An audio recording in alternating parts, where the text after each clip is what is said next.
The air was still as I parked by the lake, a familiar calm settling over me. My son jumped out, laughing, already pulling off his shoes and kicking them aside. I watched him, his carefree joy echoing the times I'd once felt here. This lake had witnessed so much of our family, moments wrapped in sunlight and laughter. Yet here I was now, cloaked in a hollow nostalgia, memories hovering just beyond my reach.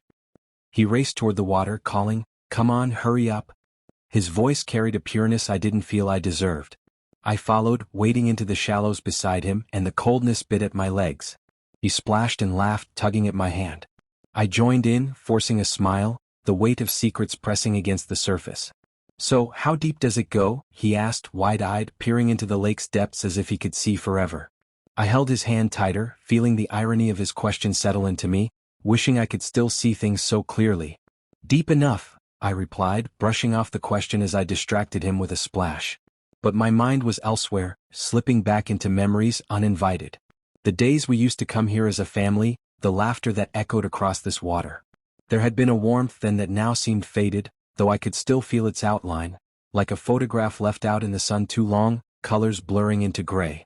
He asked another question, something innocent and curious. I smiled, nodding, but my thoughts wandered to places I wished they wouldn't. The promises made, vows exchanged, all those quiet moments that used to feel like foundations of something unbreakable. And yet, cracks had formed, slowly, insidiously, until the fracture line was clear. It felt wrong, this guilty presence gnawing away at me as I played with my son. He looked at me with a trust so pure it hurt. He had no idea of the weight pressing down on my shoulders, the weight of choices he hadn't asked for, the weight of someone else's arms around me, moments of escape that had turned into a chain of regret. A brief silence fell between us and I watched him, wondering what he'd think of me if he knew. The breeze rustled the trees and I shook the thoughts away. Today was supposed to be about him, about us, about a memory untainted by the reality I had let seep in. But every time I looked at him, his innocence wrapped around my guilt, tightening like a noose. "Dad?" His voice broke through, pulling me back, his eyes reflecting nothing but pure joy. I blinked, snapping into the present, forcing a genuine smile for his sake. This was what I should focus on, this love, this laughter. For a moment, I managed to silence the voices in my head and let myself exist here by his side, where the past and the future didn't matter. As the sun rose higher, we played, his laughter filling the air, drowning out my inner turmoil, if only for a while. Here, with him, I could almost believe that everything was still whole. Almost. He pulled me deeper into the water, his hand gripping mine tightly as he laughed, delighted at how he could almost float. I tried to focus, keeping my attention on his joy, the way he kicked and splashed with abandon, oblivious to the tension stirring inside me. This was supposed to be our time together, just him and me, a day to make memories free from worry. But the guilt lurked, sharp and unyielding, just beneath the surface. As he swam ahead, I found myself trailing behind, watching him from a few feet away, marveling at his energy, his purity. He turned back, calling out for me to race him, his face glowing, and I couldn't help but laugh, feeling my heart clench at how little he understood. To him, today was just fun, innocent and untouched by the burdens I carried. But I couldn't shake the feeling. Even in this beauty, surrounded by laughter and sunlight, I was haunted by the truth. I'd let someone else's warmth creep in, seeking comfort in a place I never should have. It had started so subtly, a kind word, a shared smile, something that felt harmless at first. And then, before I knew it, lines were crossed and I was lost. Now, every look from my son felt like a silent judgment, his trust a reminder of everything I'd put at risk. He splashed water at me, breaking my thoughts, his grin infectious. I returned the gesture, laughing with him, trying to keep up appearances. For his sake, I could be the parent he believed I was, at least for now. But I felt the weight of it, the impossibility of pretending, the futility of trying to wash away something that was now part of me. The thought gnawed at me, growing sharper with each moment of joy we shared. How would he look at me if he knew? Would he forgive me? Or worse, would he simply never see me the same again? I could barely stand to think about it.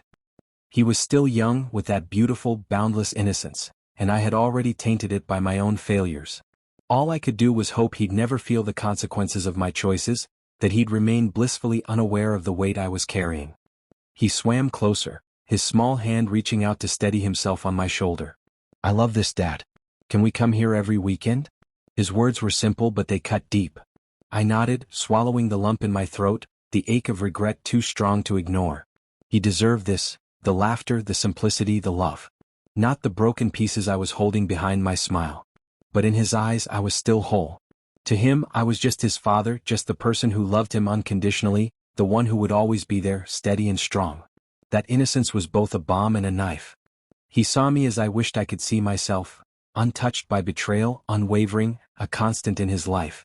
And for him I wanted to be that. I wanted to somehow undo every mistake, erase the memories that had seeped in like poison, and leave only this, us here in the water, laughing and unburdened. For now I kept up the charade, throwing myself into the moment with him, determined to give him a day free from shadows. But in my heart I knew it wouldn't be enough. He drifted off toward the shallows, gathering rocks and watching them sink, his own little world untouched by anything but wonder. I watched him from the shore, alone for the first time in hours.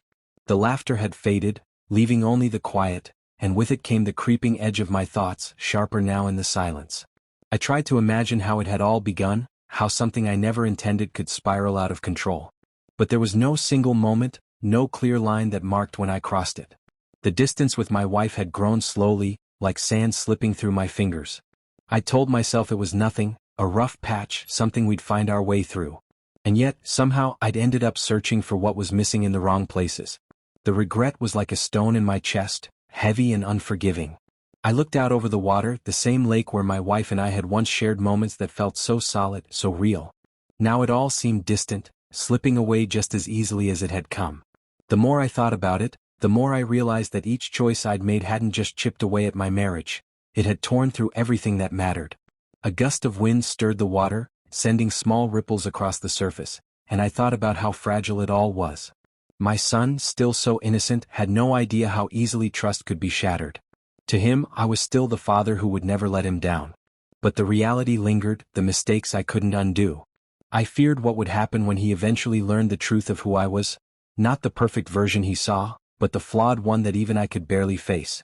The lake had always been a place of peace for us, a refuge. And here I was, staining it with memories I couldn't escape. I hated what I'd done, hated the weakness that had led me down this path. I told myself it was a mistake, a moment of weakness, but that didn't change the consequences, didn't erase the betrayal. The distance I'd created between us was my doing, and no amount of remorse would change that. I closed my eyes, breathing deeply, trying to find some clarity, some way to make things right. But the path was murky, filled with hurt and fractured trust. Could I rebuild it? Could I find a way to make amends without tearing apart everything he held dear? I wanted to protect him from the truth, to shield him from my own failings, but deep down, I knew that secrets had a way of surfacing, that nothing stayed hidden forever. A small voice in me whispered that maybe, just maybe, there was still a chance to salvage something. To take responsibility, to be honest and face the consequences. But the thought terrified me, the risk of losing everything weighed heavily.